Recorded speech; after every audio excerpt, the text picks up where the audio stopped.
My name is Zach Powers. I'm the artistic director of the Writers Center. This event's a lot of fun for me because I'm not hosting this one, but I get to do a quick little intro to the event proper. Welcome to the Writers Center's virtual craft chat series, where we talk with writers a little less about what they wrote and a little more about how they wrote it. We have a very special one today because we don't just have our author with us, we also have the editor of the book. And this is a very, very important relationship. So if you don't know that relationship, hopefully we're going to get some really, really great insights into it here in just a minute. I'm going to introduce just very briefly our two guests and then let them maybe share a little bit about themselves. Our author of Six Walks in the Footsteps of Henry David Thoreau is Ben Shattuck. He is, it's an amazing book. I haven't quite finished it yet, but it's a great book. So I'm really looking forward to getting all the rest of the way through. And then Elizabeth DeMeo is an editor at Tin House Books. As I mentioned before, one of my favorite publishers. And so I'm so excited to have both these people here with us and to hand off to them now to have a conversation about this book and how it came to be. Okay, great. Thank you, Zach, for that nice introduction. Thank you for hosting Ben and I. It's a real privilege and an honor to be here at the Writers Center. Yeah, it's thank you so much. I can't wait to talk to Elizabeth about this. I proposed this because I said, well, I don't know what some authors and editors' relationships are like, but Elizabeth really had a big part in creating this book. You found half of it published as an essay, and then wrote me, and we generated a book from it. So you know, you had a really big part in it. It wasn't like I submitted a manuscript to my agent and then it just got sent out. So no, I like to work that way a lot, actually. So we can talk more about that too if anybody's interested. But Ben and there's a lot that Ben and I are hoping to cover.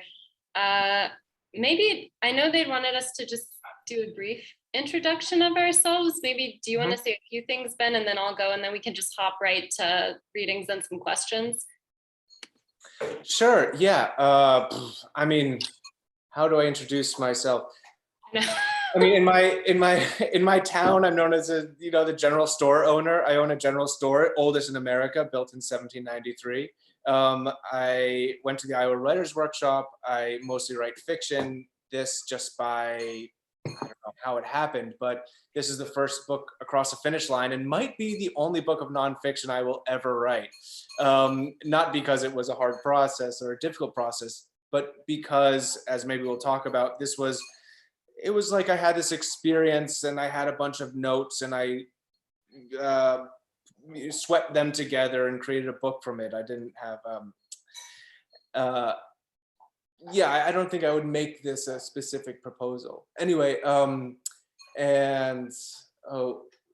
what else? I also mostly, especially after college, identified myself as an artist primarily, and there are illustrations in the book. And then I actually got to writing because I did a bunch of work at ornithology labs, at field labs, and started writing then, submitted stories, and then my writing career started from there. That's generally the introduction, I suppose. There's other ways to say it, but yeah, I live in South Dartmouth, in the town that I grew up in, the town my great-grandmother grew up in. Everybody's lived here since the 1800s, so that's why I have horrible internet and why I was late, because we live in the middle of nowhere. Okay, great. I'll just do a couple quick things about me. I'm Elizabeth, as you all know. I'm an editor at Tin House. I edit these days mostly fiction and literary nonfiction, including Ben's wonderful book.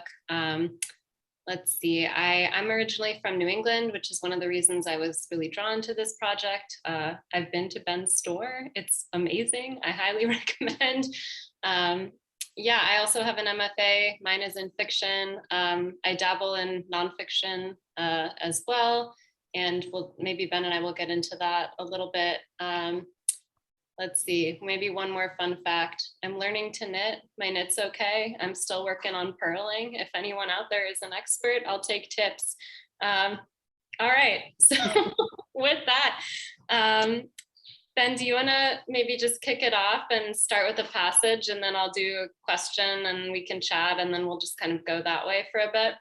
Yeah, so this is so fun because I think I must have done 24 readings by now, maybe 30 or something, since the book came out in April. And I always pick my readings, but I asked Elizabeth what readings she might like me to read, because I haven't read these before. And I think they illustrate something about the editor writer relationship. So let's see, where did we decide to start? Right at the beginning. Let's see.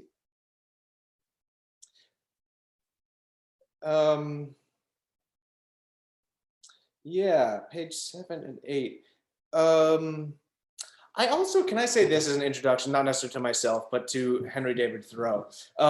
Because sometimes people, like, Thoreau is in the world, but maybe we don't know a ton about him. Henry David Thoreau was born in 1817. He died very young at 44 years old. Emerson was his mentor. When he was at Walden, he was in his late 20s. And I always really hated him in high school and college. I think a lot of people have this experience where he's just like, he feels like homework. It's like maybe misanthropic, maybe misogynist, maybe academic, you know, really up in an ivory tower. I just felt no connection to him at all. And then when I was in my early 30s, I was recovering from a bad hand injury. I had cut off the top ½ inch of my finger, and in sort of on lots of painkillers, looked at my bedside table, and there was a journal of Henry David Thoreau's 1837 to 61. And I read the first line, and it was the most beautiful line of snow falling out a window that I'd read in a long time. And I thought, this is amazing. And then I read a line of ice bubbles trapped in ice outside of in a pond outside of Concord, and I quickly realized the whole thing was like a brick of gold. So it was his journal entries that really got me. And I would suggest for anybody who wants to revisit this person who has become so famous and synonymous with nature writing, to revisit his journal entries first instead of Walden or Civil Disobedience or any of the other essays. He just, I quickly realized, and then I will do this passage, I quickly realized that Henry David Thoreau was, whether it's his natural intelligence, his relationship with his family, where he lived, his relationship with Emerson, he became a lens, and wherever he turned, like, pure beauty came into focus. He's really a special person that shot by for a brief 40 some odd years of life, and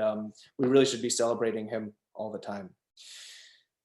So I'm going to start this passage. This is just under a minute, and it's about the moment when I realized that I'm going to leave my bed after horrible nightmares and insomnia. I'd been reading Thoreau's Cape Cod, and I started just driving east towards Cape Cod so I could take a long walk. I knew then, going to Cape Cod. I would walk the outer beaches, from the elbow to Provincetown's fingertip, as Henry had done. If it took a day or 3, I didn't mind. I had nothing else to do that week. Days before, I'd driven all the way to a monastery in Vermont to choose ceramics for an art exhibit I was curating about work made by monks and nuns.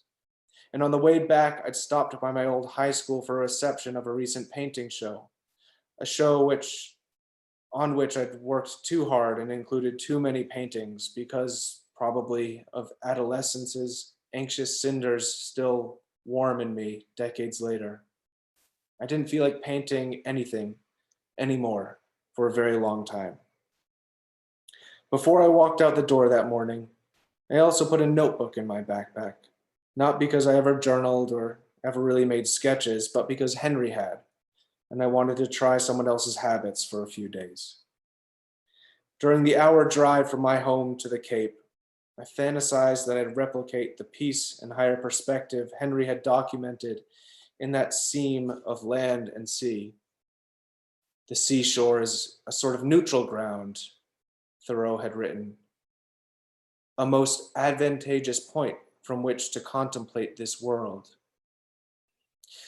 I didn't expect sublime perspective. I hoped only for a respite from my nightmares, for the waves and wind and weather to reshape the masses of my subconscious as they had shifted the dunes of Wellfleet, Truro, and Provincetown. Isn't that always the hope, heading out for a long walk, that in your aloneness, the landscape will relieve you, that your mind will be renewed, will be calmed? Thanks. First passage. Great, thank you, Ben. I love that passage. So my question, preparing for this event, I was looking back through some edits that I'd sent you on an early draft of the manuscript. And I think some of what you wrote in this passage came from a question I'd asked there. And my question to you in the margin notes was, did you have a sense early on that you might write about your walks? Or was it just customary for you to journal wherever you went? And I always wonder that when I read really great nonfiction. I remember in grad school having the same question when I read Howard Norman. Everything's so perfectly described. And I was like, Howard, were you just carrying your notebook with you the whole time?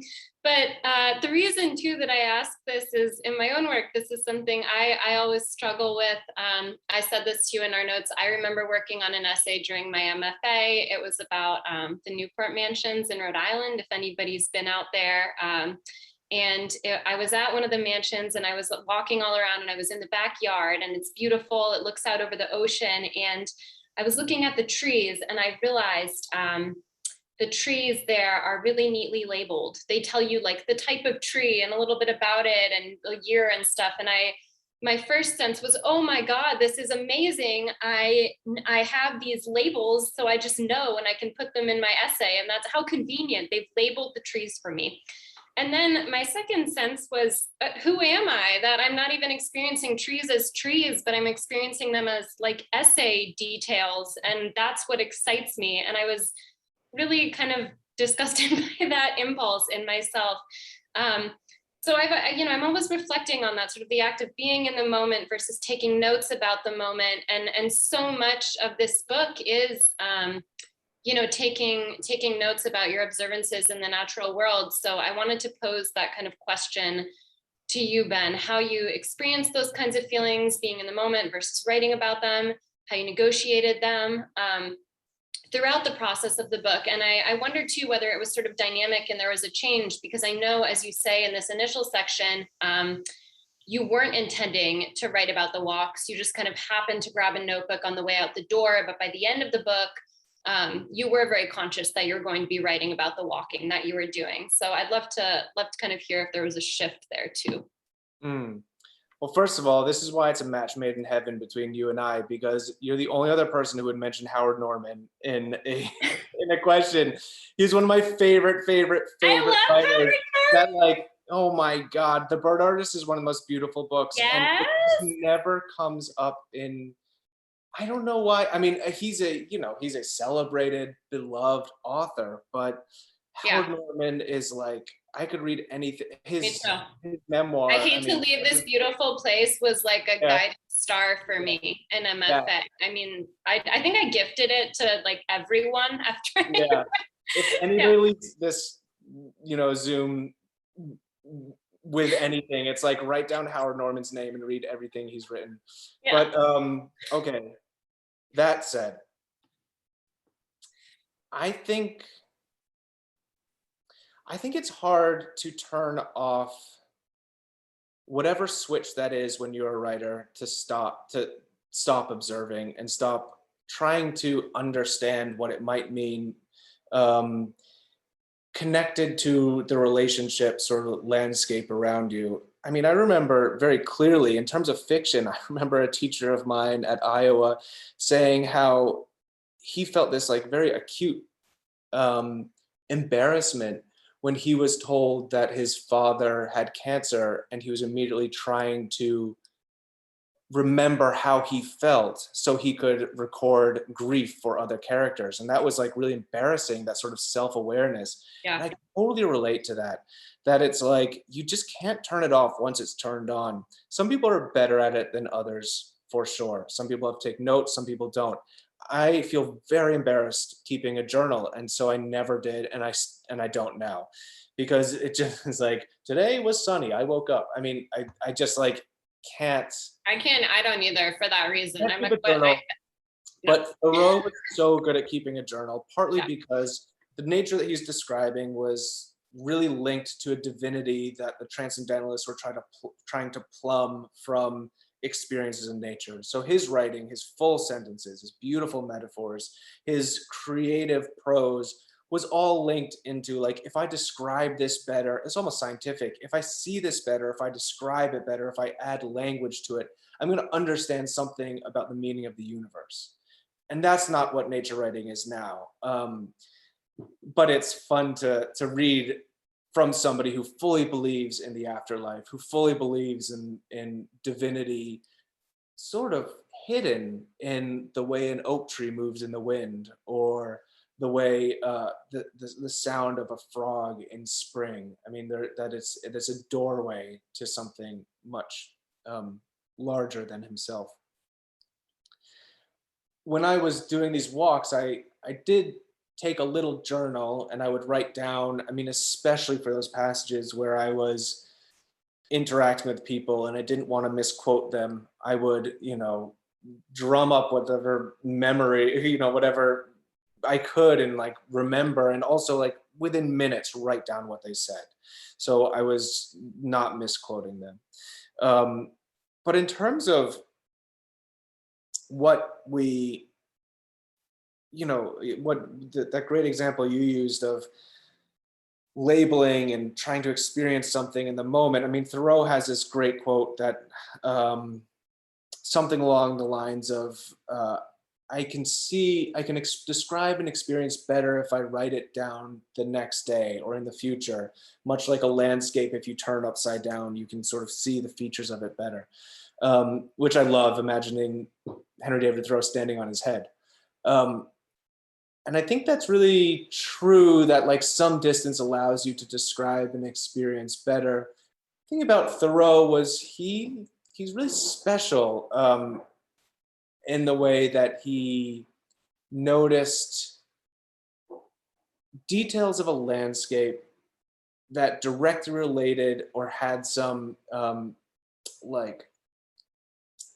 that could help him understand his own life. I mean, some of his, famous lines like, "I must accept my life as passively as a willow leaf that flutters down the brook." It's like he's seeing an event take place in nature, and it's like sometimes you just have to accept the currents of your life moving through you, and you have no control over those currents. He's really good at that. So I think he was always trying to like really pinpoint details in terms of my life. When I wasn't taking notes, I was always taking notes. When I wasn't taking physical notes, I was taking notes in my mind. And I think the great thing about nonfiction writing is that it's almost like mindful living. Once you turn on that switch, you just start noticing details. I mean, you're almost like a conspiracy theorist of realism. Like, things are connected, and why did this just happen? And that bird song is exactly like this. And when you go through the book, it's only probably like 9 days of actual walking or, adventuring, but I somehow wrote a whole book from it. I didn't buy a plane ticket to Glacier National Park and, hike for 5 weeks. It's a very limited amount of days, but somehow if you just pay attention. Yeah. Detail. I tend to be more interested in something that privileges sort of the depth of experience, like and real intense. I mean, you and I have talked about before, if we think about this book as sort of, or looking at nature through how Thoreau does it and how you do it, if we think about it as a camera lens, it's so zoomed in and so on the particular detail. Oh my God, you said this amazing thing about it. Would you repeat that? Because about how a Thoreau film would be made? Yeah. Let me think back to this. So Ben and I were talking about this a couple months ago, and we were saying, how interesting. I think this came because I always think it's interesting when I work on books that I try to think of how they would be as a film. And Ben and I got to talking about how, if Thoreau's sort of view could be replicated today, what it would look like if you tried to take a Thoreauvian perspective and make it a film. And we both decided basically no wide shots, no sweeping panoramas. It would just be really close up, zoomed in, like little intricate details, but full worlds and full stories in those details. And I don't know, ever since we've talked about that, I think about that when I return to this book. And I think there's something to be said for you taking that perspective as well when you approach nature. And I think that might actually be a really good segue, Ben, to kind of the next passage too, thinking about how Thoreau's approach versus yours, if we want to go into that. Yeah, what's the next passage? Starting on 95. Okay, right. Yeah. Yeah, okay, this is nice because it's just a single, Yeah. contained. Okay, so I'll just go ahead and read this. It's, just over 2 minutes probably. This is the last section of part 1. I split the book into 2 sections and very creatively called them part 1 and part 2. So this is part 1. October passed. The sunlight was put away by late November. The birds left the landscape. The leaves changed, then crisped, then blew away and collected around the foot of my house. The buffleheads arrived. A fox made a den in a cedar copse at the end of the spit of land. Storms came and went. Gulls stayed, flying over the salt marsh. The first snow fell wet. I did house chores. I built a fire every night. I ate dinner with my parents. Here is Henry David Thoreau on the meaning of walking, from the conclusion of his Wachusett essay. Quote, "There is, however, this consolation to the most way-worn traveler upon the dustiest road, that the path his feet describe is so perfectly symbolical of human life, now climbing the hills, now descending into the vales. From the summits, he beholds the heavens and the horizon. From the vales, he looks up to the heights again. He is treading old lessons still, and though he may be very weary and travel-worn, it is sincere experience." End quote. And here is mine from the final passages of the notebook I took on Wachusett. If we can't be sure of divinity, we can be sure of the divine feeling of being held in a web of love. I surely wrote that when the drugs were cresting, right after I saw the constellation of a swan overhead and thought the stars were speaking to me. I'm embarrassed by the hyperbole of it, but the more I look at that phrase now, the more evidence I see in it. Like you walk through a pine forest at dusk and a friendly couple helps you across a pond, feeds you dinner, makes you a cup of coffee in the morning, and wishes you well on the rest of your way. You walk rain-soaked into a bar, and an enigmatic billionaire buys you dinner. A man in Millinocket tries to set an alarm clock for you. A hawk watcher on Wachusett Mountain unravels with homesickness for the Midwest, talks of his newfound love in the second half of his life. Henry went on his walks to find veins connecting him to nature. I went to shed my dreams. But instead of shedding, I'd added more people and more landscape and more stars. How lucky it felt, like the high tide had come into my life. So rich and lavish is that nature which can afford this superfluity of light, he wrote. I think of that now, whenever I look up to the sky and am reminded of the stars behind. Only when the sun has gone down, when the darkness comes like a swipe of death over the day, do the stars show themselves. Only in darkness seen. Thanks. That every time I hear that passage, it's just like an arrow to my heart. I love it so much.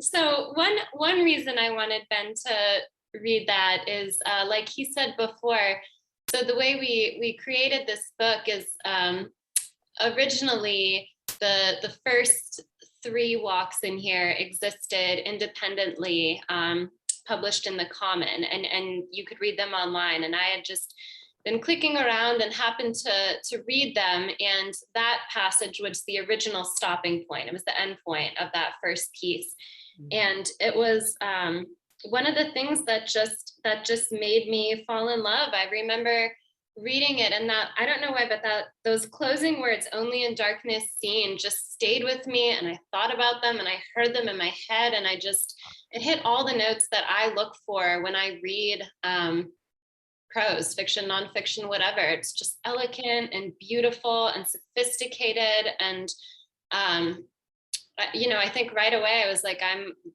this person's doing the type of work that I value. I think it's beautiful. And another thing that was so impressive to me about those essays that's also on display in this passage, which is why I wanted Ben to read it, is, so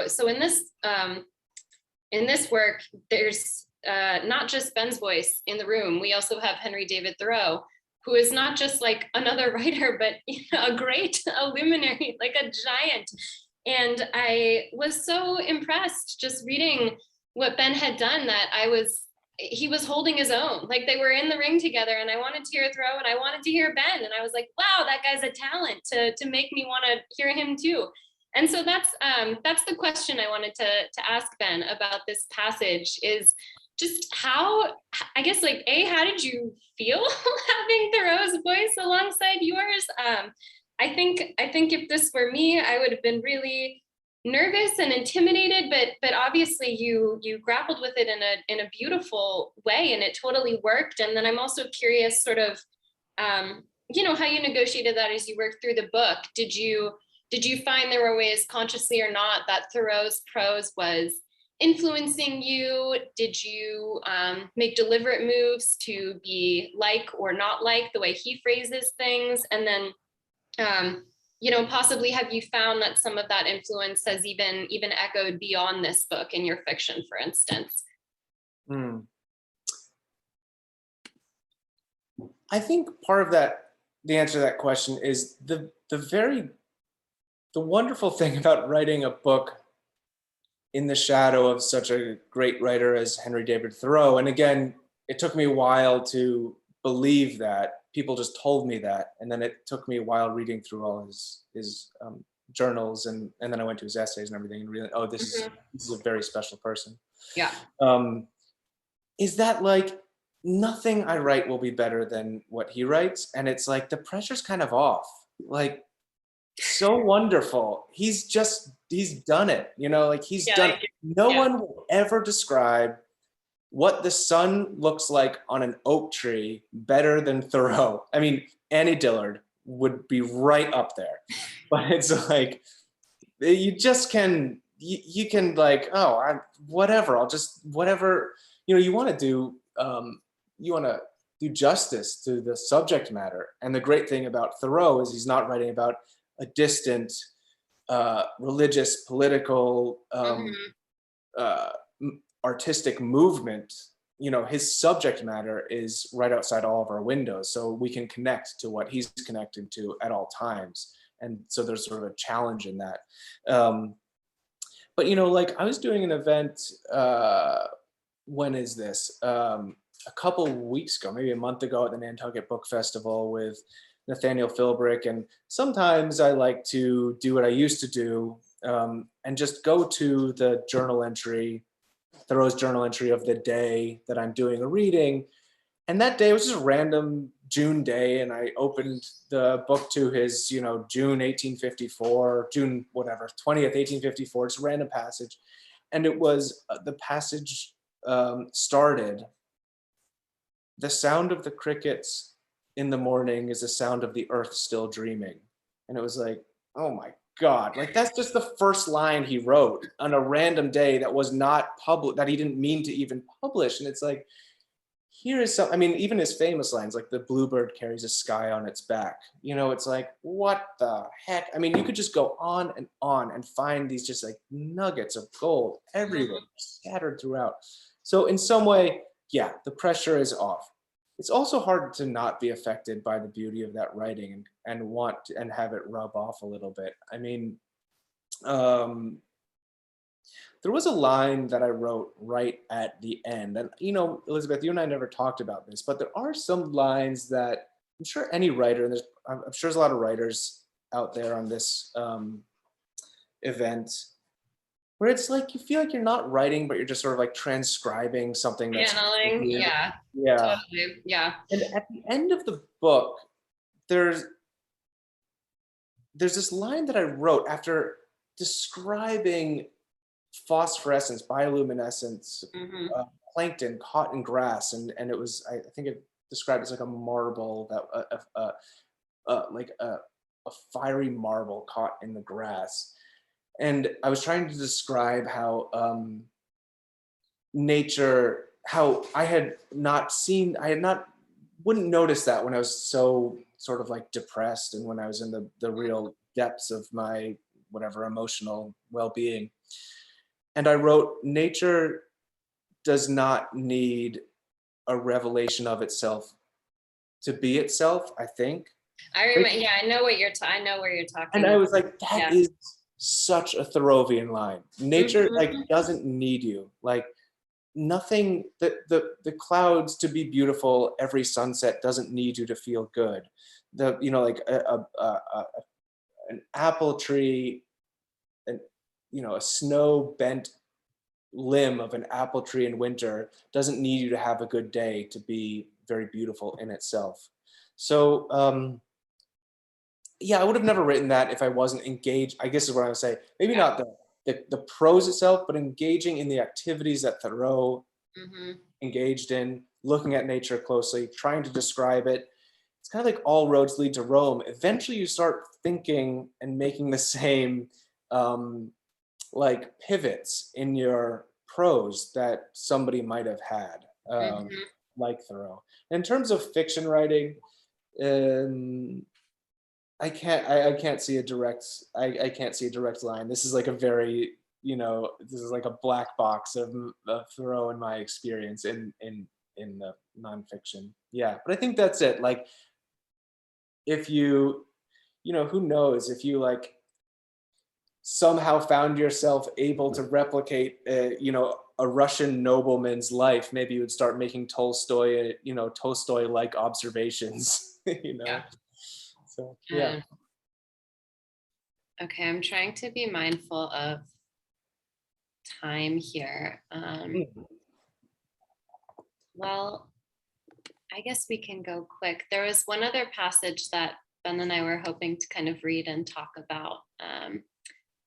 Do you want to just read a little bit of that, Ben, and we can be kind of fast? Yeah. I mean, if you want to shift to, I know you had questions for me, so if you'd rather just do that, that's fine with me too, whichever way you want to go. Okay, let me see. 34. Yeah, well, I'd be happy to read one more passage because it does. Yeah, I think it leads to good. Let me just find it. Sort of describes the other half of the book in a way. It's at page 34 or 151, 152, either one, I think. Right.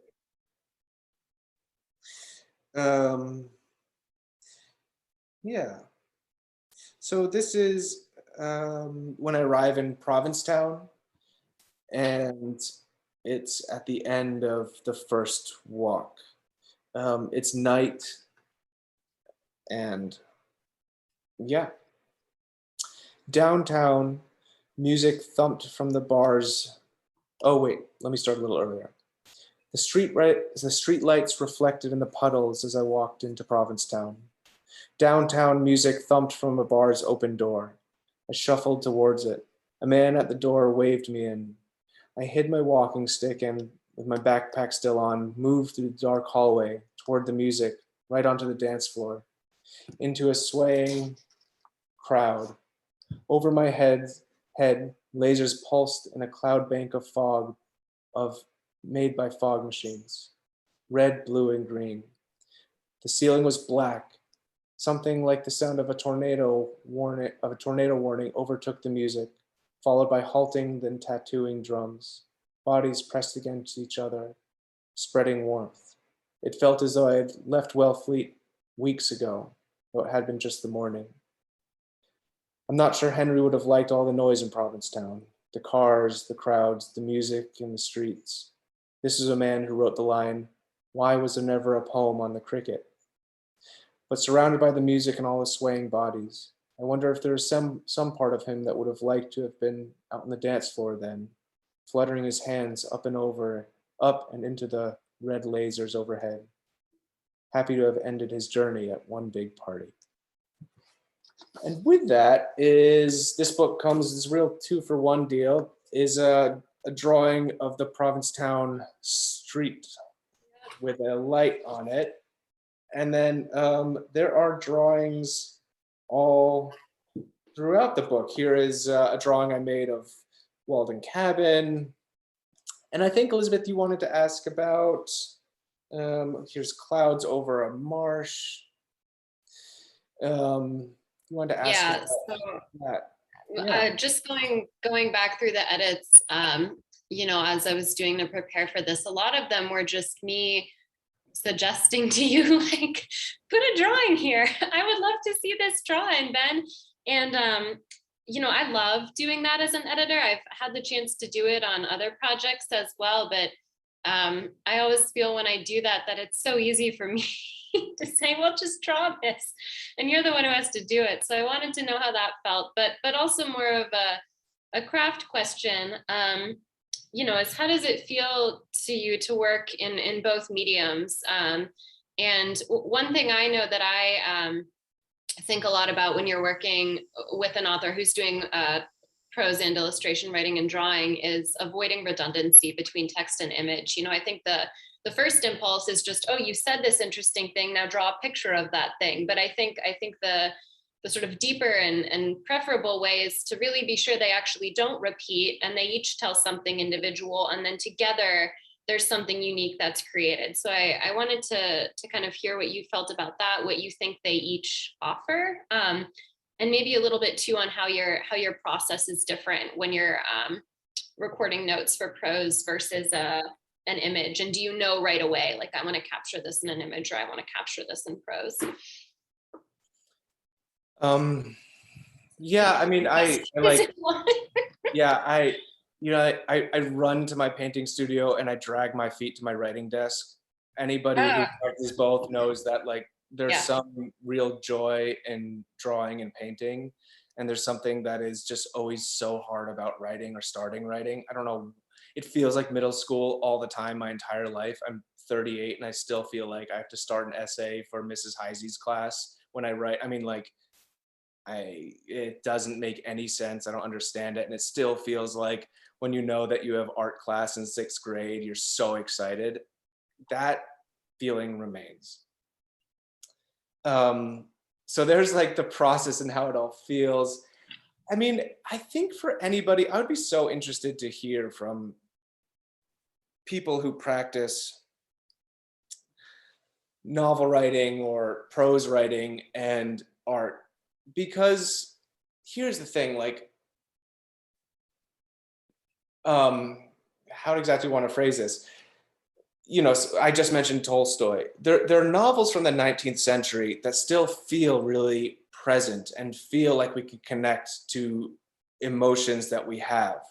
The art world has shifted so dramatically that we can't even recognize, or we all have different definitions of what art even is. It's conceptual art, political art. There's art that was made in Tolstoy's time is just considered like antique and old-fashioned. And if you tried to make that, if you tried to engage in like any sort of figurative painting or realism in visual arts, it's seen as like really backward and not exciting.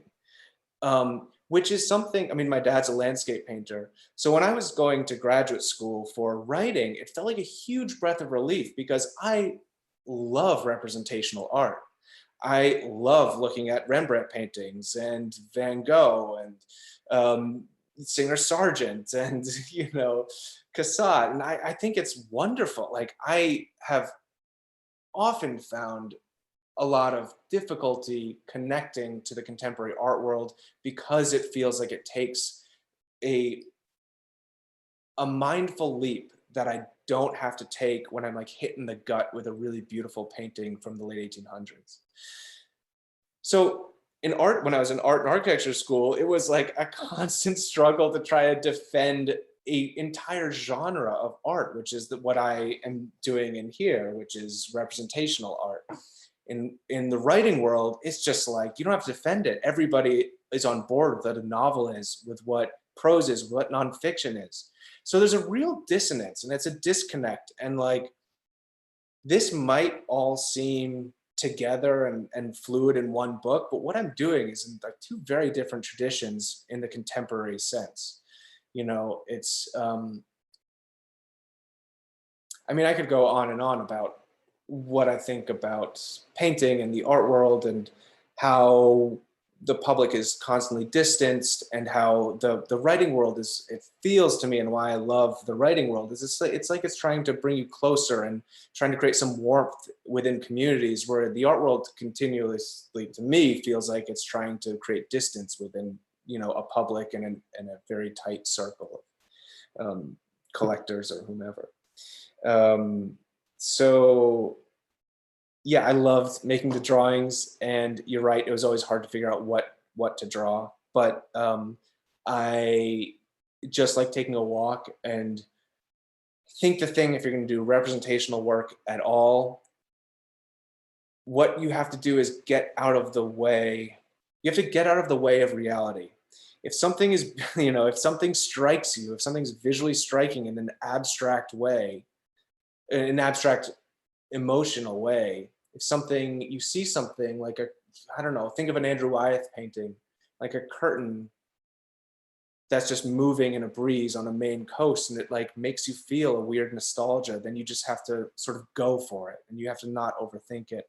Same thing with the writing. I would say it's the same thing. Like, I don't know why this image of a turkey walking through a forest in Cape Cod is so striking. It just is, and I'm just going to write about it.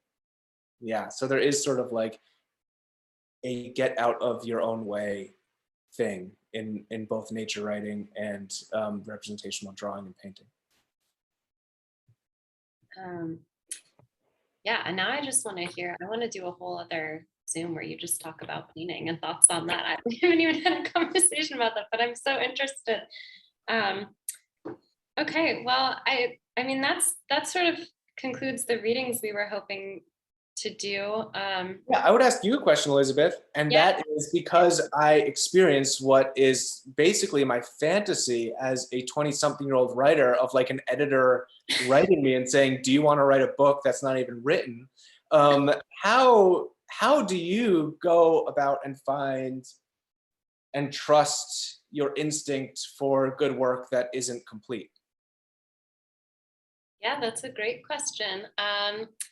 Well, I read so much, so much more than what ends up working out as books that I acquired. You know, when I was in my MFA, I often say that the best thing that I did there for my career as an editor, I mean, you know, the classes were wonderful, but I also got involved with a literary magazine. I was one of the founders of it, and my MFA is 4 years long. So I had 4 years of really figuring out how to sort of work in an editing space before I ever started at Tin House. And because we were a new magazine, one thing that we did to sort of get ourselves on the map, the magazine's called the Arkansas International, if anybody wants to look up. I went to graduate school in Arkansas where I did my MFA. But one of the things we had to do, in addition to relying on the work that just would come in through slush, is we solicited really, really aggressively. And we would track all our solicitations, you know, and because we tracked them, you can see how many everybody did on the staff.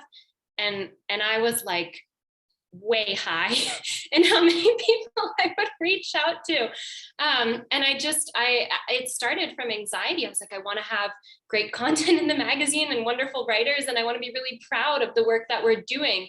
But because I did that, you know, just day in and day out, year after year after year, I got really, really comfortable and really confident in my instincts and in looking at what somebody had done and thinking, you know, okay, do I think they could write something else that would be interesting? Do I think that, you know, are they touching on something like subject matter, theme-wise, whatever, that makes me want to see more from them? And I also got really comfortable feeling like, you know, just the soft skills of that, like knowing how to craft the emails to people and knowing what magazines I like to look at. You know, even now, I like to look at The Common, which is where I found your essay initially. I think they're producing some of the most interesting work today, especially sort of thinking about place. You know, that's their whole ethos. But many of the writers that I now have books with, I've initially found stuff from them in there. But I like, you know, all over. I just read really widely. Arkansas International, obviously, the Bennington Review, I really like. Other stuff in Arkansas, Southern Review. I mean, there's so much. I could just go on and on and on. And I try to read outside of, you know, the big ones that everybody knows, like the Parish Review and the New Yorker, et cetera. I think a lot of really interesting work is being done at places that are just maybe a little bit smaller and a little less frequently traveled. And also you have a better shot at getting authors there who don't already have representation and stuff more practically. So yeah, and then in terms of like, how do I trust that something is going to work out? I mean, the more I can see on the page, the better. So, you know, if something is just at the proposal level, I like the sample to be as long as I can get it. I mean, that's true. And with you, we had 3 essays, half of the book already done. So that was a pretty big chunk. But beyond that, yeah, I mean, I think it's a confidence game and reading enough that to know that, you know, you can be confident when something feels really special to you. You're right in that. And I think if you read enough, you'll just know. Great answer. Thank you. Finally, I get to ask the questions of somebody. Yeah, do we want, I mean, maybe we're, Zach, what do you think? Are we sort of out of time here? I know you wanted audience stuff too, but we're hitting up on 8 o'clock. We have one, we can go a little bit over. We have Okay. one question from the audience right now. And if anyone wants to put any more questions from the audience in, I will keep an eye on that. First question though is for Ben. Do you feel your artistic endeavors made you predisposed to the noticing that you used in your writing? Yeah, 100%. I think so. You know, I remember, I mean, in ways that like my road to understanding the world, I mean, right, the sort of art that I'm talking about is, it's literally a translation. It's like you see you have a 3-dimensional world, and you take that and you translate it to a 2-dimensional surface, and you have a lot of things are at play: a composition, foreground, middle ground, background, you know, quality of line weight, all of that stuff, how you actually execute it. And you can pretty much draw really clear parallels between every one of those. Like, you know, I would call how you draw, like the weight of your line could be a very clear metaphorical parallel to quality of prose. You know, like you could all try to describe the same scene, but how you describe that scene, how you use the pencil, how you use language, it's kind of the same thing, right? And when I was, you know, I remember when I was in middle school, as I say, my dad's a landscape painter. I mean, the smell of turpentine still reminds me of childhood. I did my homework on the floor of his studio. I remember when we were asked to paint trees, I painted all the negative space in, when you look up to a tree, you see the sky through the bottom of the tree and the leaves and everything. That's how I painted it. That's how I drew a tree first. And I think that kind of observation of trying to look at the object, but describe the space around the object is very literary. And anybody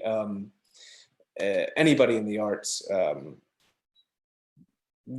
think would be great at describing the world, especially because it's cataloged in visual, in a visual medium. And you just have to like think about it and redescribe it. Yeah. So here's a question to both of you, and this is a really interesting one to me. How concrete were the editorial recommendations? How did incorporating and rejecting suggestions impact your relationship and the ultimate product? So did you hate each other after this process, or are you still friends? No, I took pretty much everything that Elizabeth, but it was, as I remember, it was a pretty light edit. I mean, there were some very good suggestions that I loved, and that's because like we just have the same taste, I think. Example, Howard Norman. But yeah. So I just echo Ben. I mean, it wasn't a heavy edit. Ben's writing is really strong. We think uncannily, I think along just the same lines. I think we value the same things a lot in prose. So it was very easy for me to just be on a line level with him and just like tinker with a word here or there. But I mean, it wasn't heavy. Maybe interestingly, the place where we had the most like friction was with the title, I guess.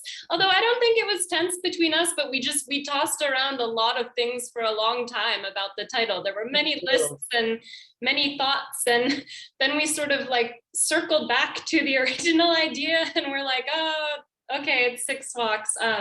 And I was thinking, I almost asked that as one of the questions for this panel was to Ben, like, are you happy that we went with the title we did? I am in the long term.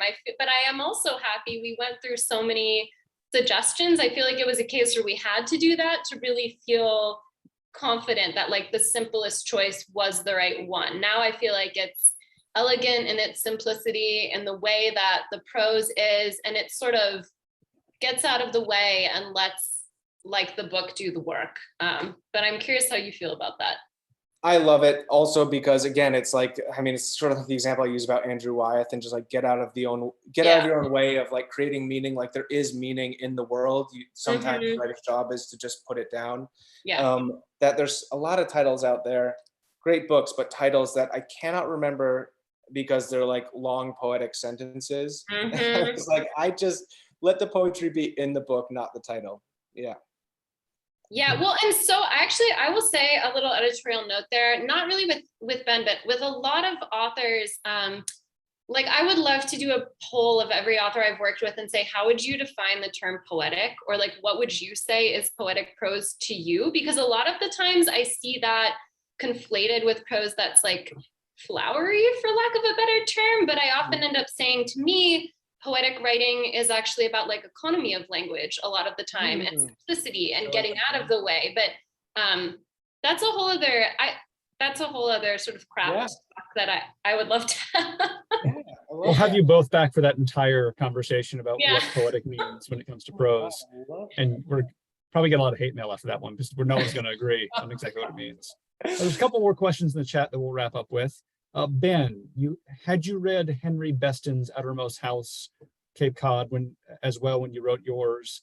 Curious to see what influence he may have had in your writing. Yes, a long time ago. I'm not sure what influence. I mean, it was like a long, I can't think of an exact influence, but I really related to that world. Yeah. So I don't have a longer answer. Yeah. So I hadn't seen this question after your last comment, Elizabeth, and it seems like there's a lot of poetic thought going on in this prose. So do you see it that way? I mean, Elizabeth, I think you do see poetry here. Ben, do you see poetry in this prose? Yeah, I mean, yes, of course. But in the way that I would define it, like I said, I mean, it's not necessarily flowery. It's often about economy of language and saying something simply but elegantly and beautifully. I mean, it's sophisticated. All of those sort of things go into it. I worked, before I started acquiring fiction and nonfiction for Tin House, I worked for a long time on the Tin House poetry list. I acquired books of poetry. So I'm actually so glad that I sort of had that background, because I think it really shaped and changed the way I think about, what is poetic to me and what I think about as poetic language. Yeah, it was at the, what this reminds me of? It was at I went to the Tin House workshop. Did I ever tell you this, Elizabeth? I went to the summer workshop. Okay, Ben, wait, I've never told you. So when Tin House Magazine did its last issue, they did a thing where they printed all the names of everybody who'd ever been published in Tin House. And it's like a bajillion names. And we were all helping check that at Tin House when I first started. And before I even, in there, if you open it, you can see. So there's so many names. They're printed on there. It's hard to see in the Zoom. But Ben, your name is in there. And I helped check it to be sure all the names were accurate. So funny. And I remembered when I worked with you, I was like, wait, I know that name. And it's from that like gazillion miles long list. So I weirdly knew that in like a very roundabout way. But anyway, my gosh. Well, it was at the Tin House. Thank you. That's so nice.